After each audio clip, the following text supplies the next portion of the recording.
Hello everyone, and welcome back to another episode of Simply Wall Street's Market Insights. My name's Michael, and this week we'll be talking about how to invest throughout semiconductor market cycles. The last 4 weekly newsletters have been devoted to the semiconductor industry.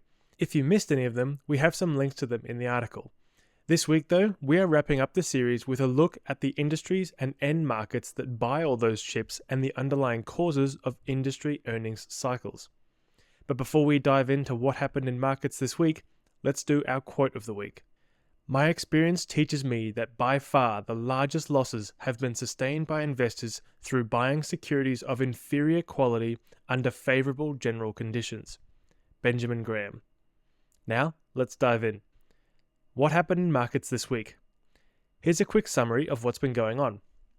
From the Financial Times, big tech keeps the data center investment train going. What's our take on this? Last week we mentioned that Alphabet's capital expenditures rose 9% from the first to second quarter.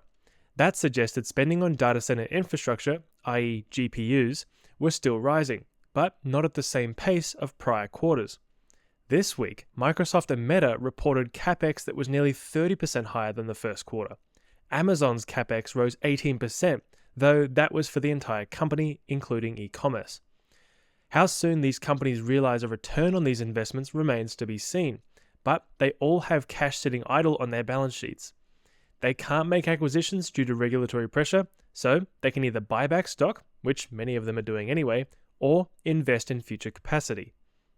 Next up, from SCMP, Temu faces backlash from suppliers. What's our take on this? PDD's Temu is facing protests from suppliers over fines, withdrawal limitations, and other measures being taken by the platform. Temu's suppliers have always had to deal with narrow margins in return for higher volumes, but those margins are now being squeezed even more. Temu is a two-sided marketplace which aggregates buyers and sellers like Uber, Airbnb, and others. The playbook for platforms like this is becoming very familiar. First, you aggregate all the sellers by offering attractive terms. Then, you use all those sellers to attract and aggregate all the buyers. Once you've aggregated the buyers, you have more leverage over the sellers and you can change the terms. Ultimately, the system needs to be sustainable for the sellers or it falls apart. Let's see how this one plays out. Next up, from S&P Global, US community banks are still under some pressure. What's our take on this news? US regional and community banks faced a crisis in the wake of Silicon Valley Bank's collapse last year. That storm is mostly in the rearview mirror, but community banks are still under pressure. Community banks experienced the largest decline in deposits in the second quarter. Overall deposits at US banks fell 1.4% during the quarter, while many of the community banks saw deposits falling by 5 to 10%.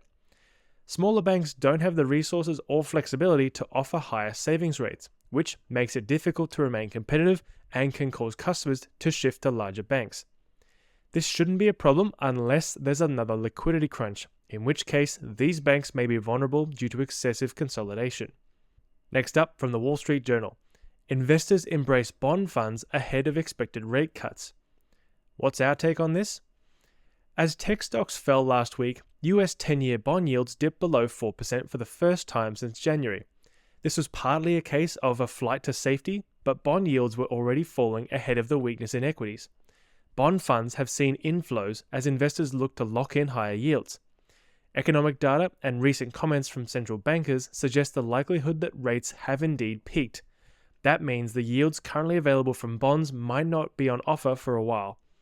With volatility picking up for technology stocks, bonds may also appear tempting. But there are 10 other equity market sectors to consider, most of which have lagged the market. And our last story is from the Financial Times, who has released an inflation and interest rate tracker. What's our take on this? The Financial Times recently published a handy tool to visualize the path of interest rates and inflation in just about every country. You can compare your home country and economies where you hold investments to those with similar economies. As rates begin to fall, it's worth paying attention to their likely path as well as the potential impact on currencies. Remember, on a relative basis, typically lower inflation leads to lower interest rates, which leads to a weaker currency, which is better for exporters and worse for importers. In countries where inflation remains stubbornly high, though, the opposite could occur. expectations of falling rates could also trigger more rotation to bonds as investors look to lock in higher yields while they can. Now, let's dive into the main piece: semiconductor markets and cycles. Generally, trying to time the market isn't a great idea. The age-old adage tells us that time in the market is better than timing the market. However, when it comes to cyclical industries, timing becomes much more important. You may plan to hold an investment indefinitely, but if you buy at the top of a cycle, your investment could be underwater for a very long time. If you are assessing a semiconductor company, there are 3 things to consider. Firstly, the company itself, including its competitive position. Secondly, the industries and end markets the company serves. And thirdly, the current cycles affecting the broader industry and the company's specific end markets. So, who's buying the chips? In 2023, global semiconductor sales amounted to $527 billion. This chart from the Semiconductor Industry Association breaks down this revenue by end-use industry. There's a lot of convergence happening across these industries, so there's a lot of overlap across them. Let's first talk about data centers, AI, and cloud infrastructure. Data center infrastructure includes both PC, compute, and communications equipment. This market has experienced 2 booms in the past decade, first with cloud computing and currently with generative AI. NVIDIA has been the big winner thanks to its H100 Tensor Core GPUs. But there are plenty of other companies supplying the market with logic chips, Intel and AMD, networking chips, Broadcom and Marvell, and memory products, Micron and SK Hynix. Some analysts believe the current boom is in bubble territory, and there are obvious parallels to draw with the late 1990s. A recent essay by David Kahn from Sequoia Capital suggested that the companies investing in AI infrastructure will need to generate $600 billion in revenue to justify those investments. The current annual run rate is probably close to $10 billion, so to get to $600 billion, there is a long way to go. The current round of investments won't continue forever, but could continue for longer than many expect.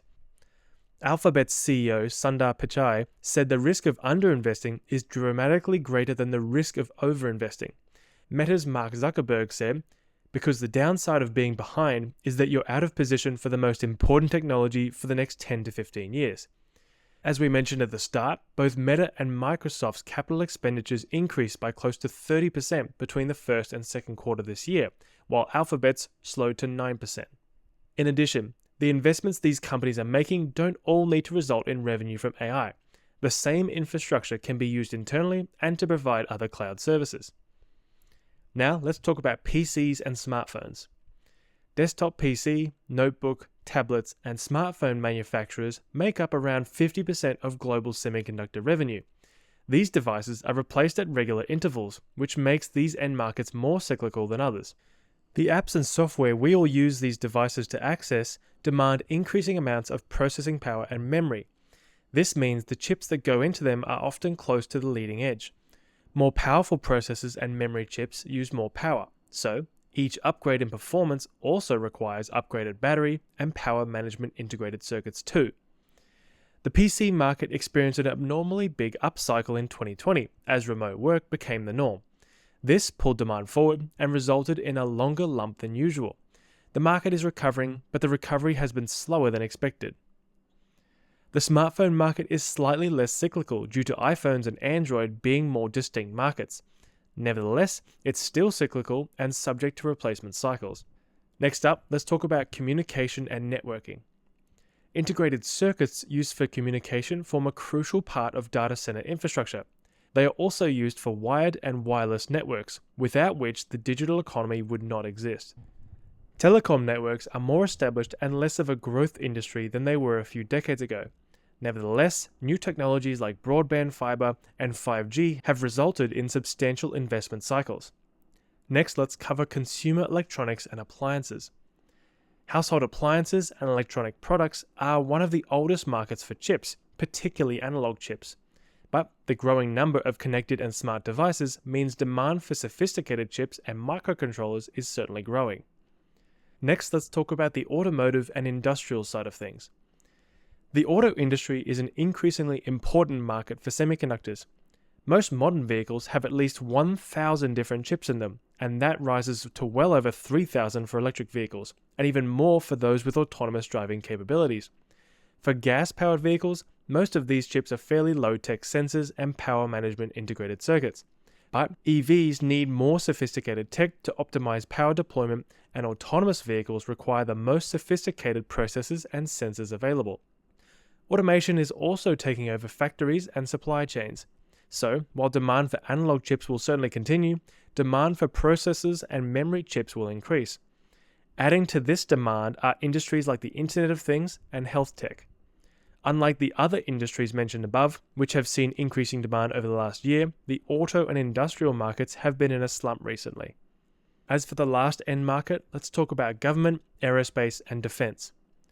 This is the smallest end market, but new frontiers like space travel, as well as increasing defense spending, suggest it shouldn't be overlooked. When you're assessing an individual company, you'll want to know which market it serves and which business segments are contributing to growth and improved margins. This chart below breaks down AMD's revenue by segment and can be found in section 3.1 of each company report. Now let's talk about tracking industry cycles. The semiconductor industry is cyclical, but it differs from other cyclical industries in that it is also very much a growth industry. Growth is closely associated with innovation on the hardware side, like new and better chips, and the application side, like cloud computing, EVs, and video games. Like any cyclical industry, it all comes down to supply and demand. On the demand side, the up leg of a cycle occurs when demand rises faster than supply. This is driven by a combination of innovation and product replacement cycles. At some point, you're going to replace your mobile phone, and you'll often do that when a model with new or better features is released. Big cycles are driven by completely new products or application categories. For example, the PC, the iPhone, and generative AI. Successive iPhone models have offered smaller improvements, so those cycles have become less pronounced.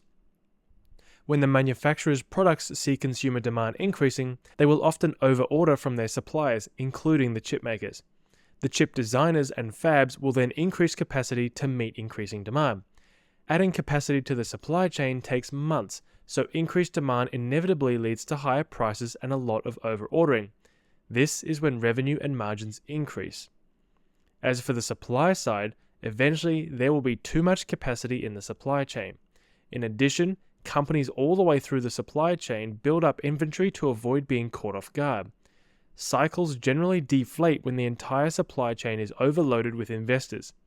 This happens at each point in the distribution chain, from the retailer to the fabs, and even the companies supplying the fabs.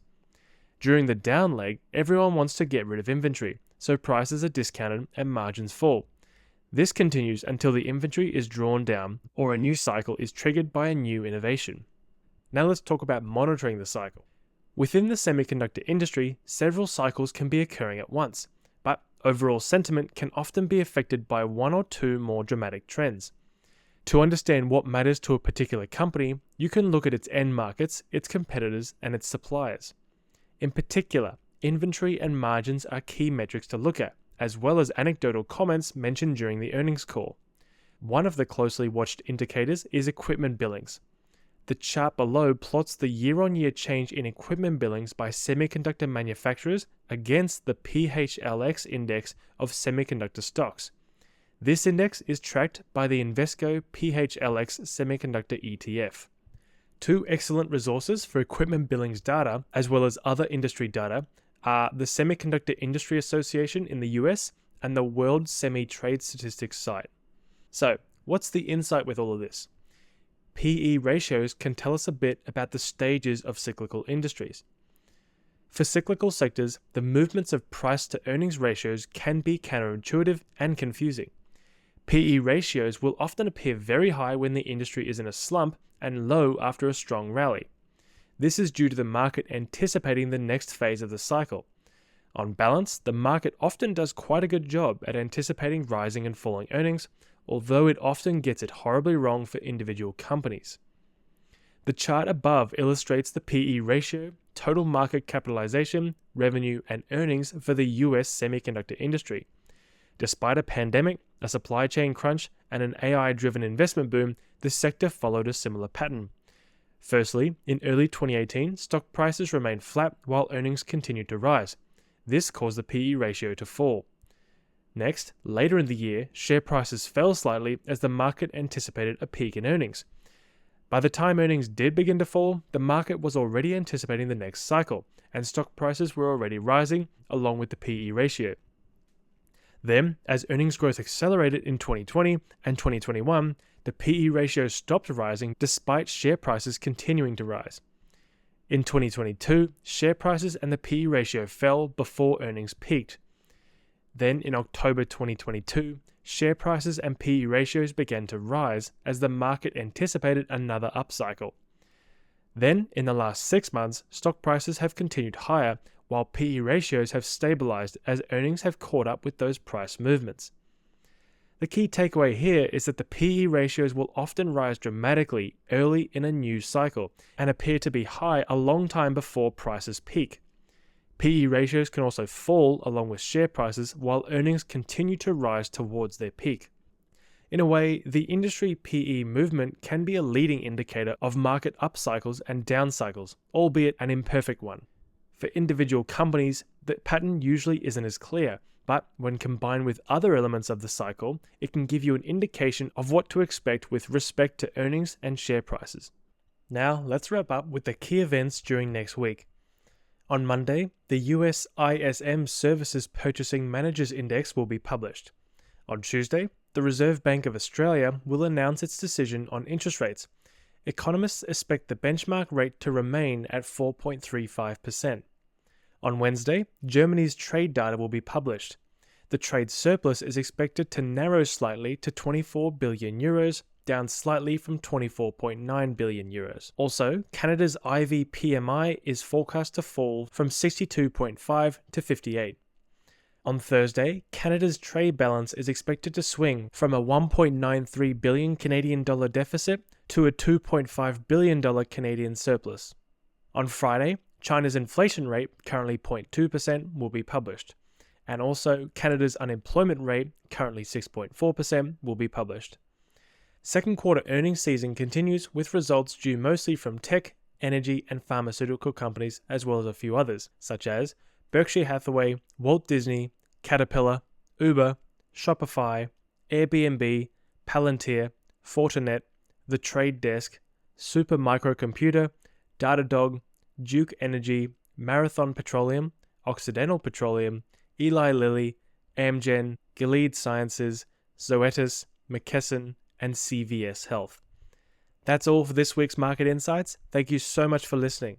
And until next week, invest well. Simply Wall Street analyst Richard Bowman holds a position in Intel. Simply Wall Street have no position in any of the companies mentioned. This article is general in nature. We provide commentary based on historical data and analyst forecasts only using an unbiased methodology, and our articles are not intended to be financial advice. It does not constitute a recommendation to buy or sell any stock and does not take into account your objectives or your financial situation. We aim to bring you long-term focused analysis driven by fundamental data. Note that our analysis may not factor in the latest price-sensitive company announcements or qualitative material.